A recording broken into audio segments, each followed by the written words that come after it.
I still remember the very first night in State 1 when we turned up to training on the same night as the senior men, and the players were walking over to pitch 2, and I was like, where are you going?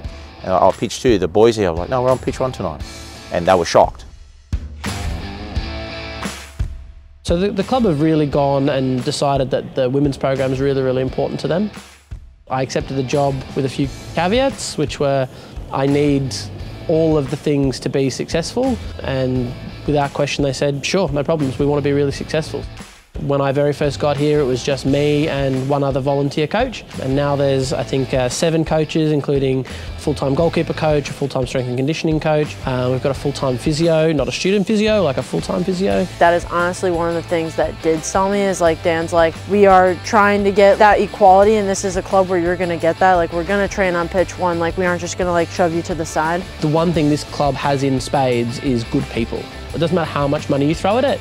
If you don't have good people in your program, you can't be successful long term. Go and get good people, let them do what they're good at, and support them all the way. And that's exactly what Essendon have done. This club has just been exceptional. They, from day 1, said to me, our women's program and our junior girls program is as important to the club as the boys program and the senior men's program. And that was one of the big things that I found when I came to Essendon, was how much they gave a damn about women's football. I'm really proud of what we've been able to achieve in 3 years in terms of going from 9 or 10 teams to now 17. We've nearly doubled the program in 3 short years.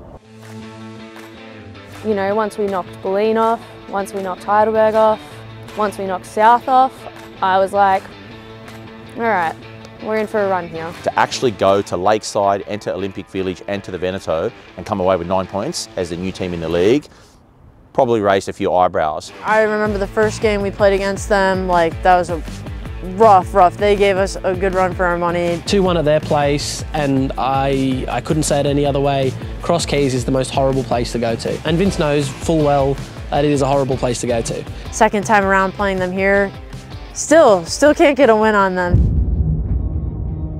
There's a phenomenal team that we're playing on Friday night, and Preston have been extraordinary all season. They've been great. I said to Vince when he got promoted, I'd love to see you in the final. It's definitely a different vibe. It feels like, you know, something special is about to happen. We're in for a really big game. Like, I've heard we're going to get a really big turnout at BT Connor. Preston at home is not going to be a walk in the park by any means. It's goosebumps to think about, like, being able to win something like that and advancing to a final. It would be incredible. I mean, just to go from State 1 to VPL and then straight into an NPL Grand Final first year out. It's going to be a tough game. It's going to come down to the moments, like semi-final games should. They should come down to moments. You know, you got to work for 95 minutes to create a handful of moments, and hopefully you take more than the opposition. That's what it comes down to in the end. I think we're finally going to see everything come together Friday night, which I'm really excited for. But I tell you what, when you can see it and you can touch it, then you want to grab it. They're doing a fantastic job, and I'm really looking forward to playing them here on Friday night, and hopefully then playing in a final after that.